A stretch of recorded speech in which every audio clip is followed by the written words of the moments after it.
Hi, Allison. Just taking a look at your logos. Um, so this three cubs in one isn't really reading as that. I wonder if you had a lowercase s. And maybe if this was +1, I'm not sure. Just because this N, I don't know if it needs an apostrophe. I can't remember what the, you know, I think it might need some sort of apostrophe. I'm not sure though, like if it's in front or in back. It would have to be looked up. This is looking right to me. Also, a font maybe with a different type of one would be good because this one doesn't have a hook on the end of it, which might be helpful in making it look more like a... Actually, maybe that's not even a 1. Yeah, we need to use the actual 1 so that it has that hook.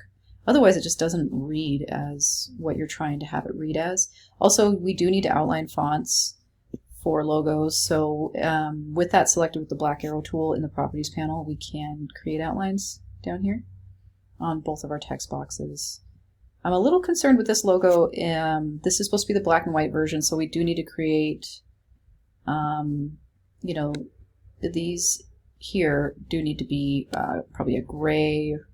It'd be nice to work with only black, honestly, for a black logo. That might mean getting rid of these cheeks altogether or just filling them in with black. I think that they are a bit distracting, maybe too much detail, honestly, so delete that, possibly. Some of these lines, some of the different lines, so if we select these and do select same, let's do stroke weight. We can make these a little thicker, just because with logo design, you know, when you start zooming out and sizing this down, oh, you have another thing on the side there, okay. You know, we want to make sure that that's still not so fine of a stroke that we can't see it when it sizes down. Also, we do need to change all of this to be, let's see, I need to use the white arrow tool. If I push shift, I can get all of these selected, and we need to make all of this black. Because we were working with just one color here, we just want to work with black first because it's easiest to design in one color. Oops, gosh darn it. Pushing shift, getting all these circles, and then I would almost just fill in these shapes, you know, with white. If you get what I'm saying here, just so that you have only black that you're working with, which it does actually change the aesthetic of the bear quite a bit to do so, but we want one solid color that we're working with. And this is still kind of a complicated design for a logo. And this gray shadow, I mean, I wonder if that was black. Oh, okay. What that would look like. Making all these white, obviously,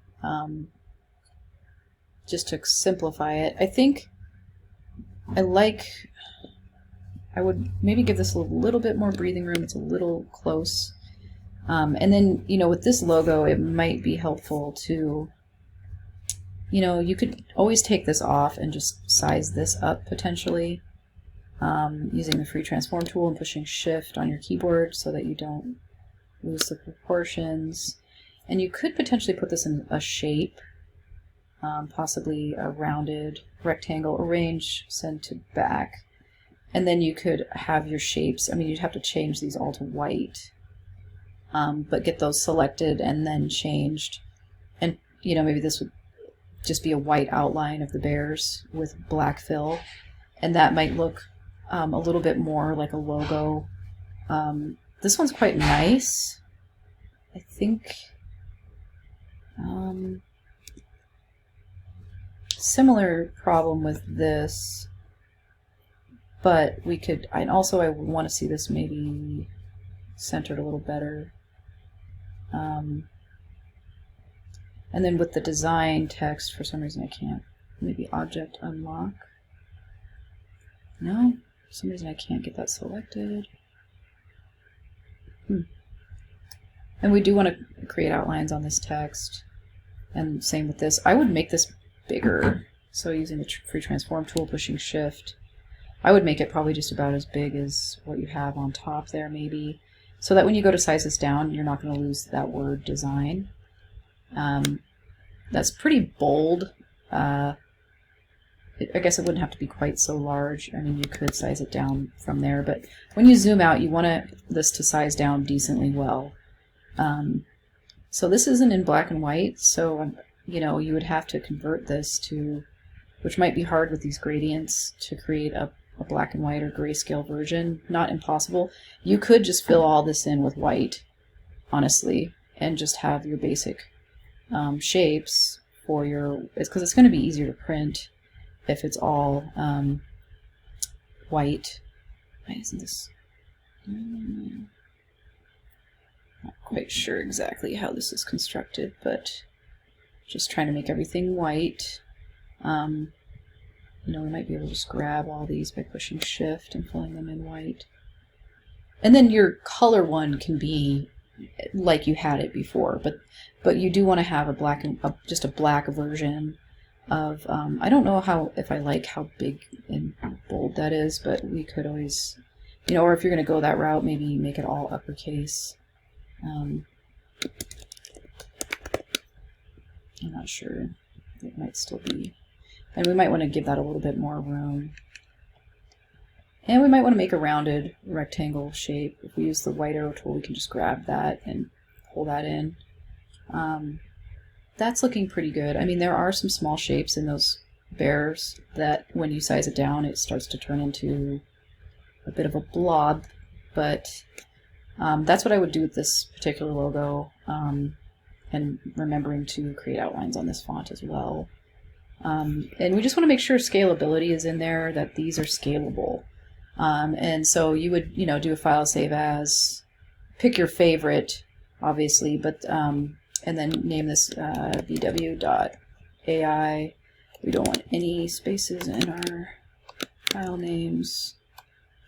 Something like this maybe, and you could always name it 3 cubs, 1 logo design, black and white.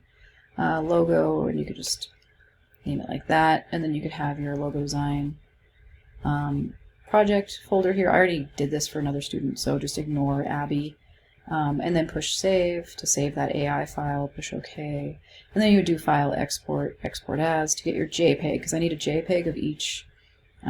So I'm going to definitely check the use artboards checkbox when you are exporting out your JPEG files.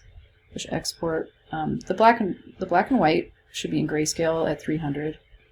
And then once you add color, after you've done that, you can do a file save as, and we can save out the CMYK version of our file. So now I can start adding color. Let's just say I'm only going to change the fill color on the background. Let's say I've deleted one of these that I don't like as well. Like, I mean, I wouldn't keep 2 artboards in here. I would definitely delete, one of the artboards. You could just push delete on your keyboard. Maybe let's just say, oops, I just added another one on there. Say we're just going to go with this file for both the black and white and CMYK, and then I can just do file export, export as to get the CMYK, use artboards, JPEG file. I'm not going to change the name or anything. And I just need to make sure this is on CMYK for the color version and on high, and push OK. So if we go into a Finder and go to our desktop, you can see the logo design project, and here are the CMYK black and white. I accidentally put 2 in there. I think it's because you had 2 JPEGs or 2 artboards.